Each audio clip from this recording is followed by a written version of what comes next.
Welcome to another Explainer. Today, we're unpacking something that literally strikes fear into the hearts of millions of people.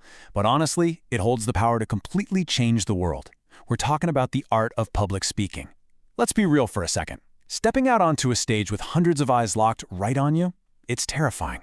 Your palms get sweaty, your heart is just racing. But here's the beautiful truth we're going to explore today, drawing from the official TED Guide to Public Speaking. Presentation literacy, it is not some innate talent given to a chosen few. It's a highly learnable skill, and mastering it gives you this incredible ability to share beneficial knowledge, to uplift our communities, and spread really positive, impactful ideas. So, let's dive right into this. Here's our agenda for today's Explainer. 1. The power of an idea. 2. Building your foundation. 3. Visuals. Elevate or eliminate. 4.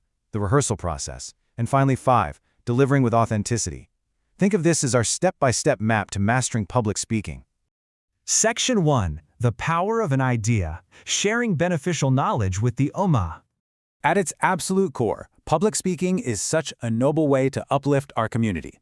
You're basically building a valuable idea right in the minds of your listeners. TED and TEDx events have really become the gold standard for this exact thing.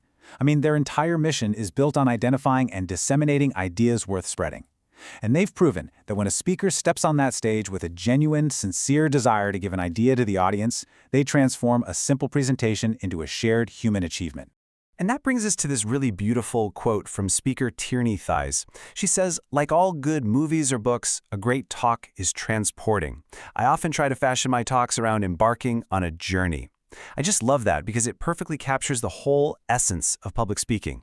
It actually echoes the ancient traditions of our ancestors, gathering warmly around a crackling campfire to share stories, hopes, and dreams. As a speaker, you are essentially that tour guide. You're taking your audience by the hand and walking them into a brand new understanding of the world. All right, moving on to Section 2, building your foundation, constructing the core of your presentation. Before you even think about opening your presentation software, you need your through line. What's a through line?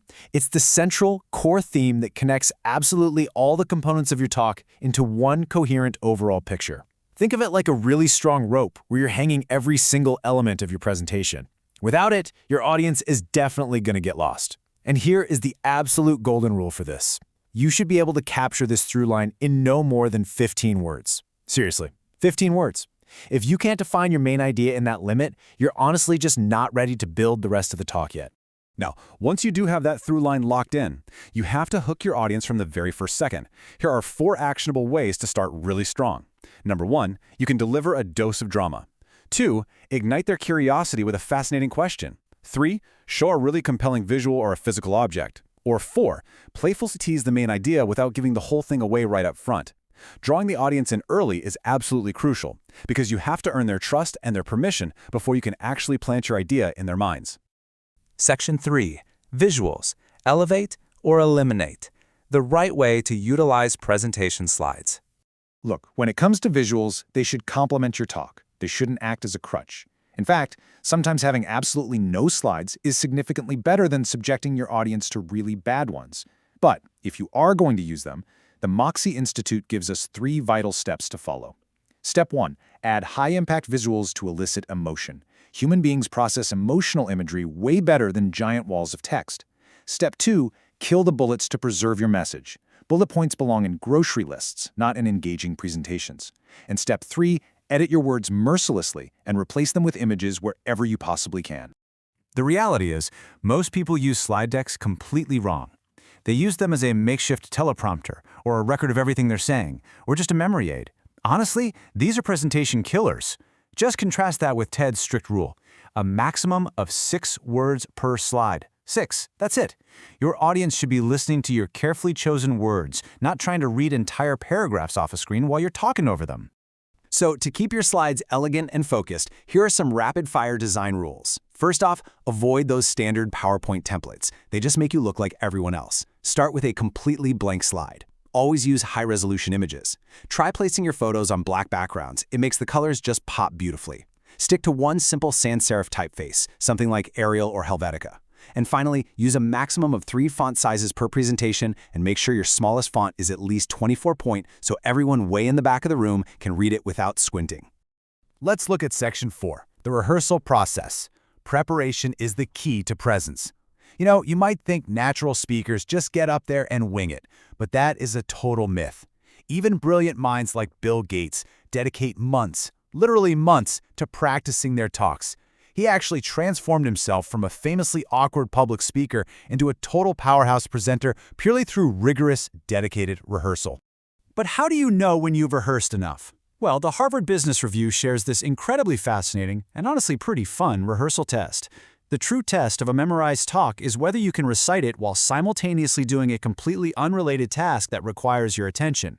Like, say, precisely measuring out ingredients for a recipe. Seriously, if you can bake a cake while delivering your presentation flawlessly, you have deeply internalized that material. You're not going to sound robotic on stage, you'll sound naturally confident. But physical rehearsal isn't the whole picture. You also need mental preparation. Right before you step on that stage, run through this mental checklist. First, use your fear and adrenaline as positive motivation rather than letting it turn into panic. Take deep breaths, drink some water. Remember that vulnerability is a strength, it's not a weakness. Audiences connect with authentic, real humans, not flawless statues. And lastly, find a few friends in the audience. Look for the people who are nodding and smiling and just present directly to them. Which brings us to Section 5, Delivering with Authenticity, Connecting Human to Human. This is the final execution phase, and it's all about removing physical barriers. If you can, avoid the lectern completely. I know, hiding behind a big, heavy wooden podium might feel really safe. It conveniently hides your nervous hands and those shaking knees, but ultimately it acts as a literal physical shield between you and your audience. Standing out there unprotected on stage allows for pure vulnerability. When you, as the speaker, let down your guard, the audience lets down theirs too, and it fosters a much deeper, far more genuine human connection. When you are out there in the open, just keep these physical delivery tips in mind. Stand tall with equal weight on both feet.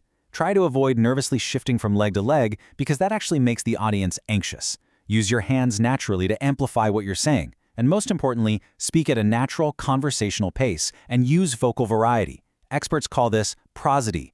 Please don't be monotone. Raise and lower your pitch depending on the meaning of your words, exactly like you would if you were telling an exciting story to a really good friend. Finally, how do you finish the whole thing? You definitely don't want to just awkwardly fade out. Here are 7 powerful ways to conclude your talk. You can do a camera pullback to the bigger picture. You can issue a clear call to action, ask for personal commitment. Create a powerful vision of what might be. Offer a satisfying encapsulation of your idea. Use narrative symmetry, or end with lyrical inspiration. The key here is to ensure your audience leaves feeling transformed and totally ready to act. So, as we wrap up this explainer, I want to leave you with a final, slightly provocative question. What beneficial knowledge, what beautiful ilm are you currently holding on to? And when will you step up to light your own fire of inspiration? You have a totally unique perspective and experiences that others can genuinely benefit from. So take these tools, prepare diligently, and step onto that stage to share your gift for the betterment of the world. Thank you so much for joining me today, and I'll see you in the next one.